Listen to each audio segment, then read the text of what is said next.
Olá, seja muito bem-vindo ao PG Espaço Esperança. Que bom que você está aqui para juntos estudarmos um pouco da Palavra de Deus. Hoje nós iremos falar sobre um assunto muito importante, que é o Dia do Espírito de Profecia. E o tema da mensagem é Ainda Não e Agora, L.G. White e a Realidade do Reino. É o tema da nossa mensagem de hoje, nosso sermão, e a gente fica muito feliz com a sua presença. E antes de darmos início a esse estudo, convido você para juntos fazermos a oração ao nosso Deus. Querido amado Deus, louvado seja o teu santo nome. Obrigado pelo privilégio que temos de pertencer à tua igreja, a igreja da profecia. Obrigado, Senhor, pelo privilégio que temos de poder estudarmos a tua palavra e todos os dias fortificar nossa crença e na certeza da volta de Jesus. Essas bênçãos nós pedimos e te agradecemos na pessoa de Cristo Jesus. Amém. Louvado seja Deus, muito obrigado, seja muito bem-vindo. E aqui começa dizendo o seguinte: o adventismo, né? O adventismo nasceu de um profundo anseio ou uma expectativa apaixonada pela segunda vinda de Jesus. Os primeiros adventistas ansiavam por viver para sempre com Cristo no lar que ele preparou para eles. Afinal de contas, Jesus prometeu. Vejamos que Jesus prometeu. Abre aí a sua Bíblia em João, Evangelho de João, capítulo 14, verso de 1 a 3, que diz o seguinte: que o coração de vocês não fique angustiado. Vocês creem em Deus, creia também em mim. 2. Na casa de meu pai há muitas moradas. Se não fosse assim, eu já lhe teria dito, pois vou preparar lugar para vocês. E quando eu for e vos preparar lugar, voltarei e receberei para mim mesmo, para que onde eu estou, vocês estejam também, né? Então nós temos aqui na palavra de Deus a promessa muito clara da volta de Jesus. Eu gosto mais da versão, outra versão da Almeida Corrigida, que diz assim: não se turbe o vosso coração, né? Vocês não se angustiem, não se desesperem, credes em Deus, credes também em mim. Jesus prometeu que ia preparar um lugar, e quando tudo estivesse preparado, Jesus prometeu que vai voltar. Diz aqui, a história começa com um fazendeiro, né? Essa história ali do Adventismo começa com a história de um fazendeiro chamado William Miller, né? William Miller, conhecido como Guilherme Miller, depois de enfrentar a morte no campo, né? No campo de batalha durante a guerra de 1812, Miller começou a se debandar, né? Ou debater com as questões mais profundas da sua vida. Sua busca por significado levou de volta à Bíblia, mergulhado nas Escrituras. Teve uma sua fé em Deus reacendida. A palavra de Deus tem poder para transformar. Ela desperta e restaura o coração. Miller experimentou, né? Miller experimentou aqui exatamente essa renovação espiritual. Jesus escreveu ele: encontrei um amigo e a Bíblia se tornou o meu prazer. Olha o que Miller escreveu: encontrei um amigo e a Bíblia se tornou o meu prazer. Então, ali o coração de Miller estava sendo transformado pela experiência que ele estava tendo com a palavra de Deus, com esse Jesus que ele estava encontrando ao estudarmos a palavra de Deus. Que eu e você possamos ter um encontro com Jesus todos os dias através do estudo de sua palavra. E ele diz aqui, continua dizendo: sendo um homem de lógica e razão, Miller embarcou em um estudo cuidadoso e sistemático da Bíblia, que se estendeu por 15 anos. Durante 15 anos, Miller examinou as Escrituras ali desde 1816 até 1831. Seu objetivo era claro, né? Mostrar que as Escrituras era racional e divinamente inspirada. Quando chegou em Daniel 8,14, que diz o seguinte: até 2.300 tarde e manhã, ele viu isso. Depois o santuário será purificado. Miller acreditou ter feito uma descoberta fascinante. Miller, concluiu que era profecia predizia o retorno iminente de Cristo para purificar a terra e estabelecer o seu reino. Miller acredita que a purificação do santuário seria a purificação do santuário terrestre, ou seja, então Cristo voltaria no fim das 2.300 tarde e manhã. Embora Miller nunca tenha defendido uma data específica, seus seguidores o incentivaram. Miller não marcou nenhuma data, mas os seus seguidores o incentivaram a restringir um período, o que levou à crença de que Cristo voltaria em um momento entre 1843 a 1844. Então, em uma reunião de acampamento em Exeter, em agosto de 1844, o pregador millerita Samuel Snow, Samuel S. Snow, propôs uma data específica. Quem foi que colocou essa data específica não foi Miller, William Miller ou Guilherme Miller, mas sim o millerita Samuel Snow. Propôs uma data para o dia 22 de outubro de 1844. Agora, no dia 22 de outubro, fez ali agora esqueci, mas foi alguns anos aí, né? O pregador, ele, marcou para essa data. Quem? O Samuel.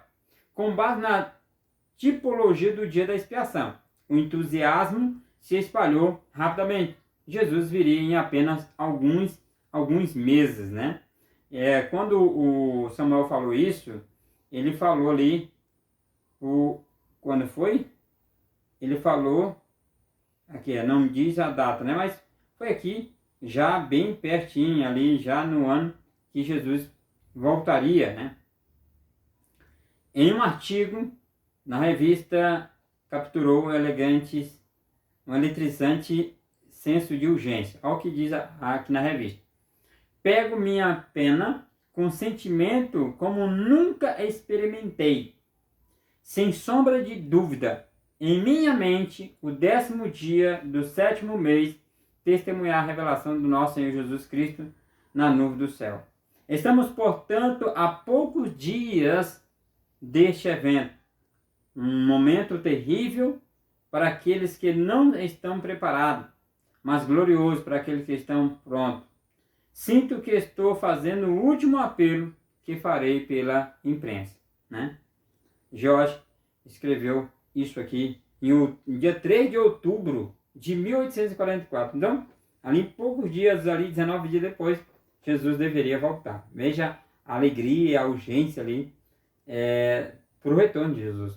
Às vezes me pergunto, diz ele, será que perdemos esse tipo de expectativa apaixonada pela segunda vinda de Jesus?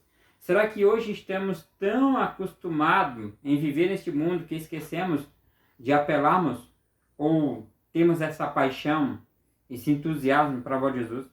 Já quanto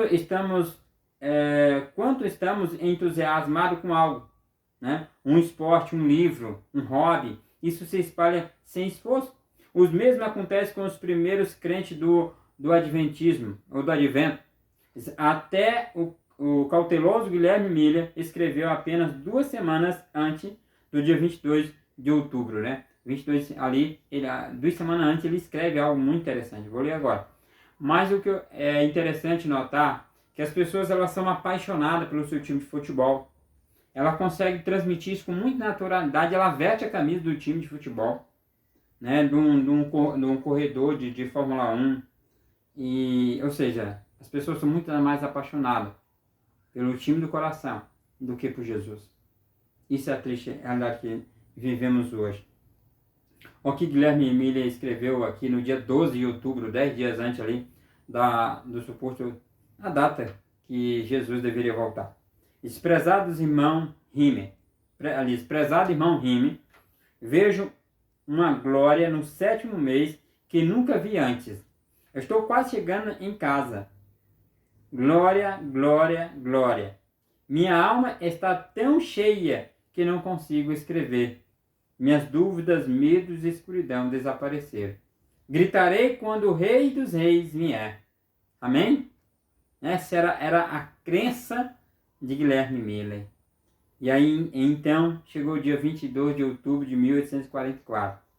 Com o coração cheio de esperança, eles esperaram e esperaram, mas não havia sinal de Jesus. Passou meio-dia, e depois o pôr do sol. Chegou a meia-noite, mas Jesus não apareceu. O que se seguiu foi o que os historiadores chamam hoje o grande desapontamento. Foi uma experiência devastadora que afetou a vida e o destino espiritual de muita gente. Mais de 100 mil pessoas aguardavam a volta de Jesus naquela data. Mais tarde, Irã Edson escreveu, olha o que Irã diz: nossas expectativas estavam muito altas. O dia passou e nossa decepção tornou-se uma certeza. Nossas maiores esperanças e expectativas foram destruídas, e um espírito de choro, como nunca havia experimentado, antes se apoderou de nós. Parecia que a perda de todos os amigos terrenos não poderia se comparar. Choramos e choramos até o amanhecer. Eu li essa frase já, eu li esse texto uma vez no livro O Dia Amargo, né?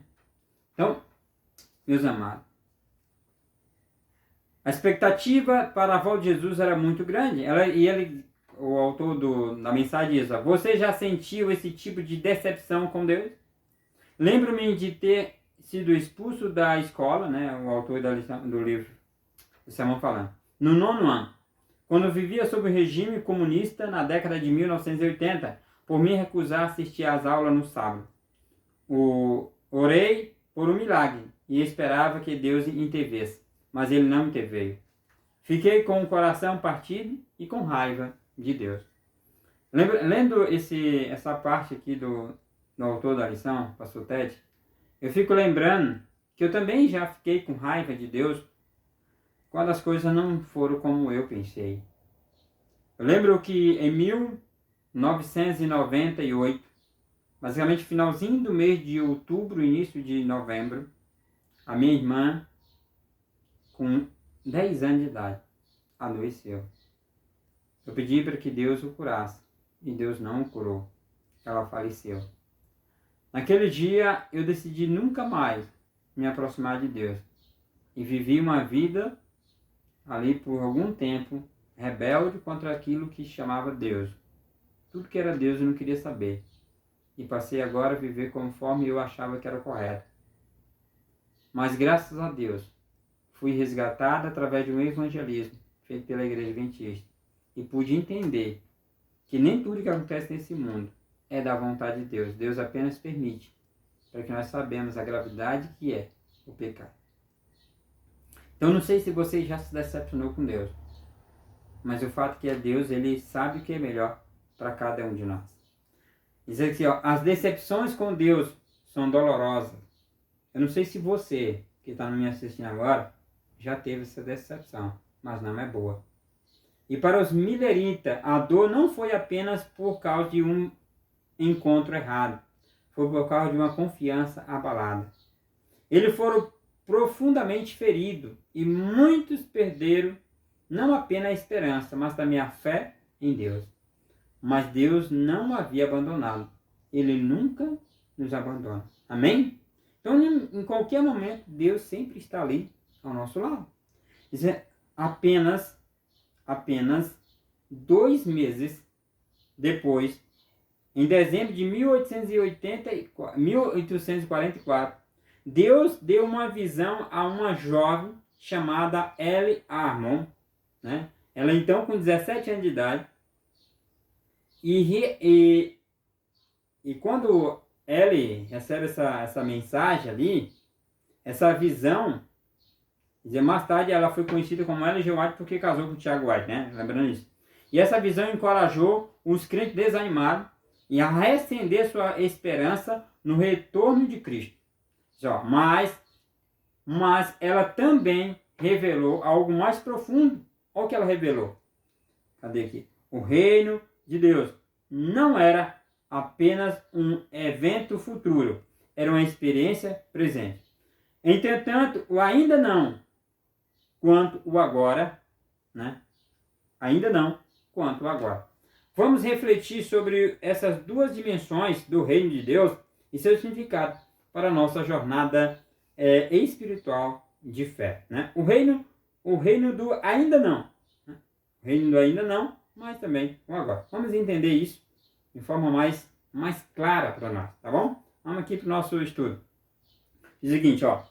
Naquela primeira visão de Ellen G. White, ela viu um povo de Deus caminhando por uma trilha estreita em direção à cidade celestial. Uma luz brilhante brilhava através deles e que um anjo identificou como chamando com o clamor da meia-noite. Essa luz iluminou o caminho para que ele não se tropeçasse.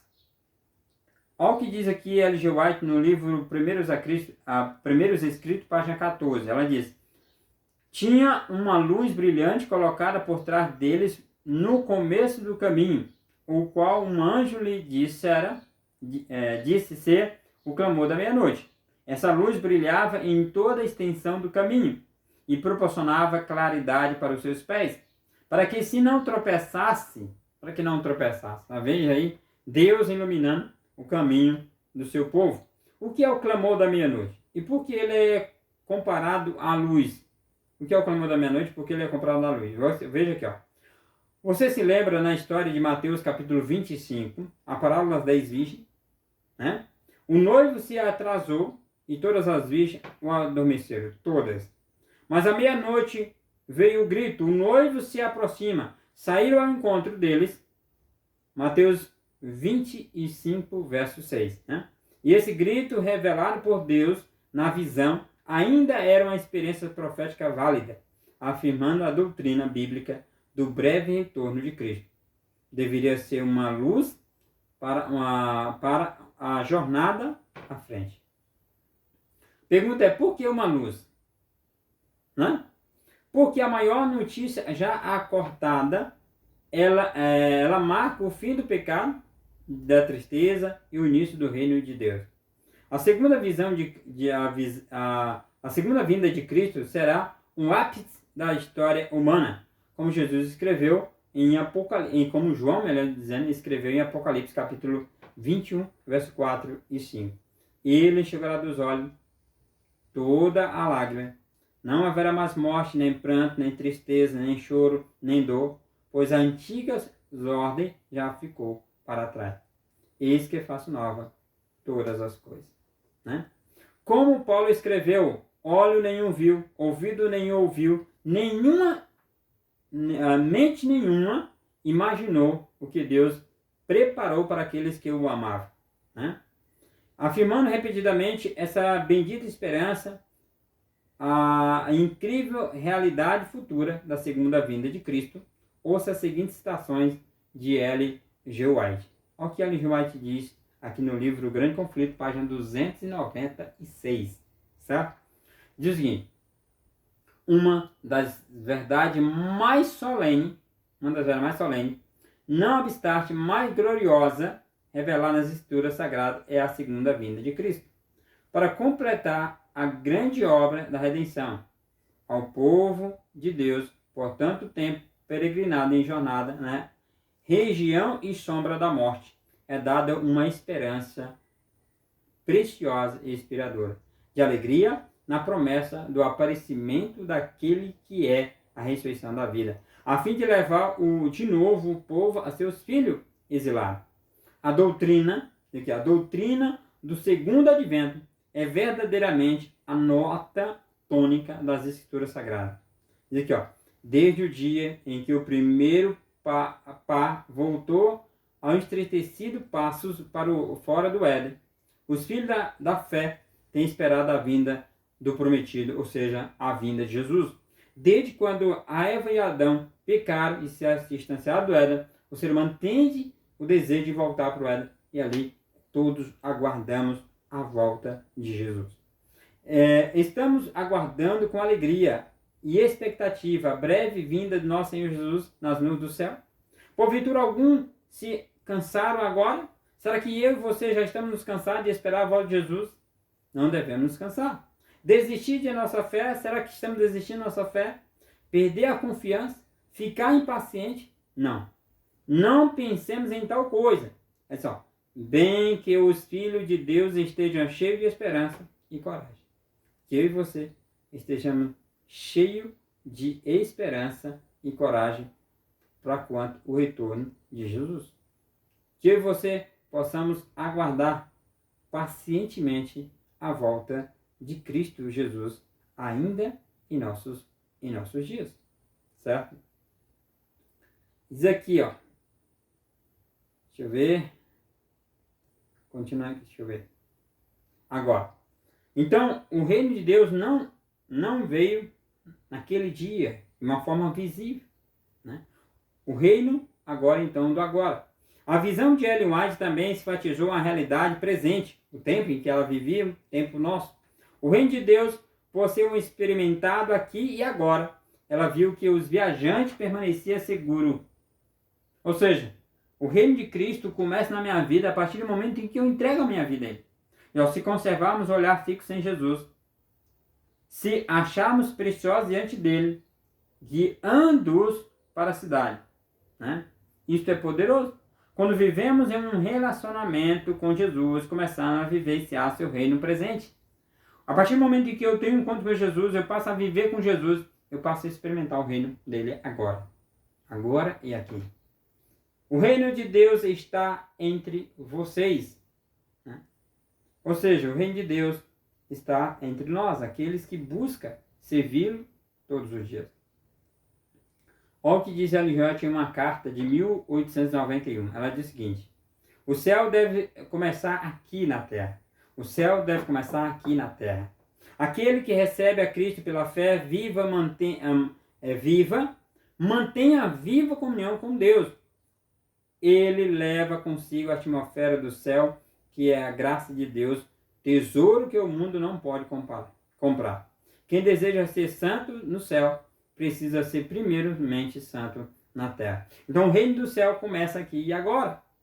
Que eu e você possamos refletir o reino do céu em nossa vida, em nossas atitudes. Um outro texto diz o seguinte, no livro Visões do Céu, na página 167, diz o seguinte: nosso Salvador deseja que confiemos nele, crendo em suas palavras de forma tão absoluta que possamos ter o céu em nossa vida agora mesmo.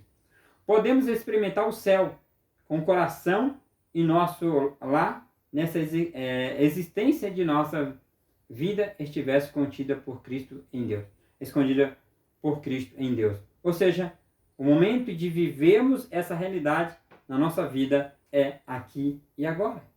Que eu e você possamos viver isso de maneira muito clara, de maneira muito visível em nossos dias, essa verdade da volta de Jesus, certo?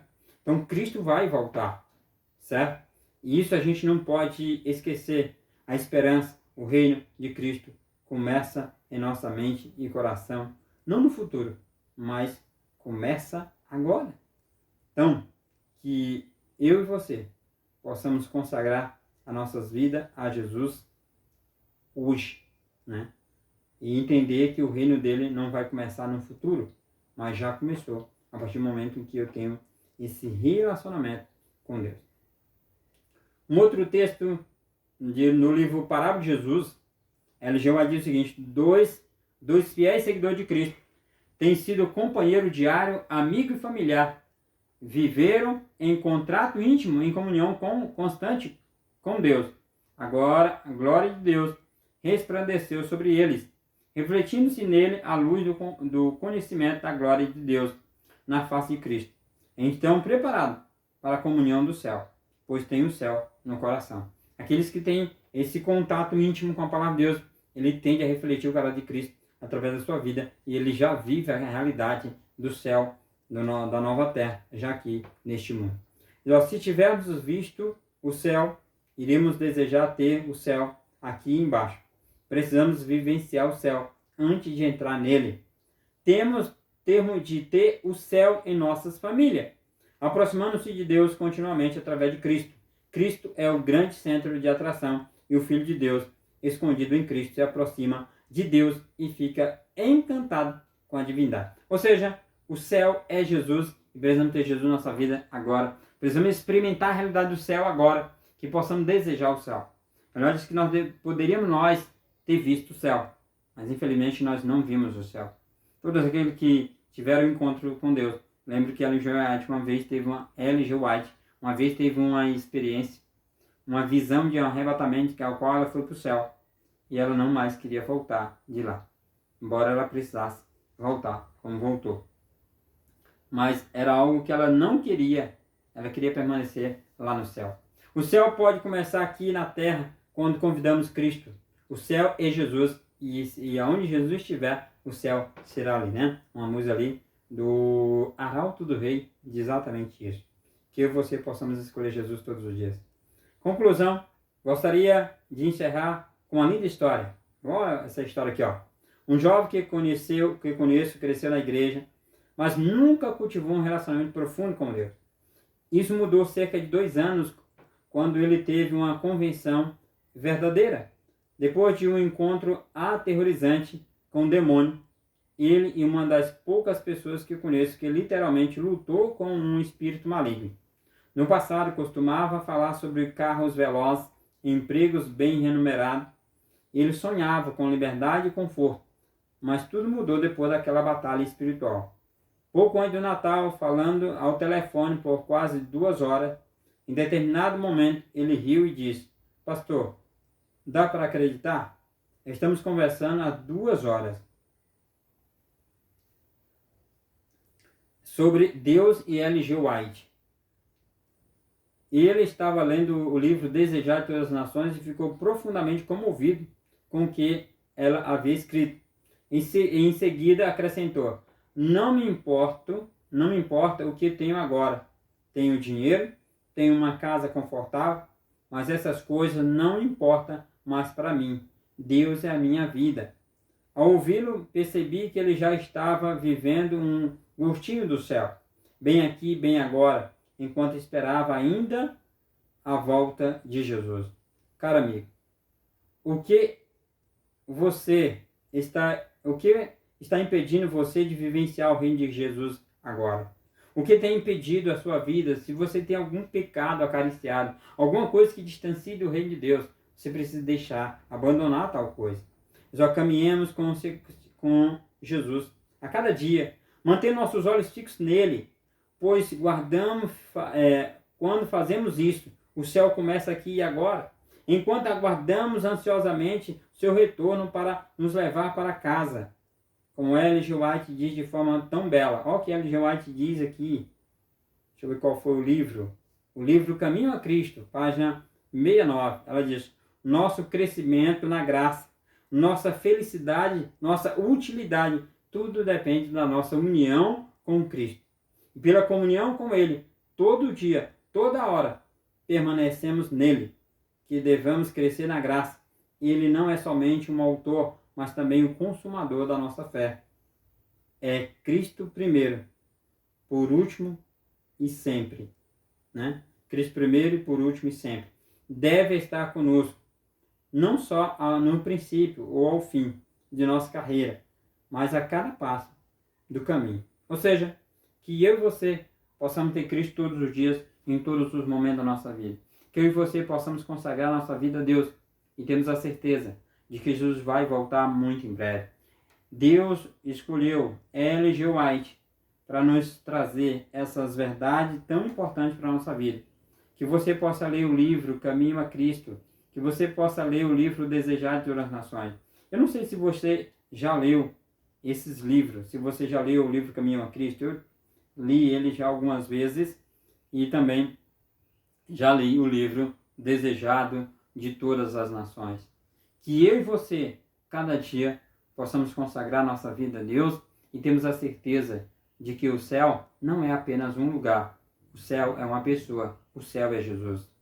Meu amigo irmão, meu amado irmão, talvez você nunca irá me encontrar pessoalmente, mas se eu e você permanecermos firmes, um dia podemos nos encontrar no reino do céu. Pergunta é: aceita você hoje seguir a Jesus, buscar estar preparado para a sua vinda? Se a sua resposta for sim, se eu quero estar preparado, eu quero ir para o céu, eu vou entender, tá? Nesse momento vou orar por você e por sua família. Santíssimo amado Deus, louvado Senhor por cada pessoa que nos acompanhou até esse momento. Que o seu reino comece na vida delas aqui e agora. Que Jesus seja o céu delas, que eles sintam o desejo de estar com o Senhor todos os dias da sua vida. Abençoe cada familiar, cada família aqui representada, cada pessoa por quem temos orado, que o Senhor toque em seus corações, na sua mente, para que eles te aceitem como Senhor e Salvador de suas vidas, enquanto há esperança. Essas bênçãos nós pedimos e te agradecendo, na pessoa de Cristo Jesus. Amém. Amém. Louvado seja Deus. Muito obrigado pela sua presença. Se você não é inscrito no nosso canal, se inscreva. Compartilhe com outras pessoas para que muitas mais pessoas possam se alcançar com a palavra de Cristo. Um abraço, fiquem todos com Deus e até a próxima. Tchau, tchau.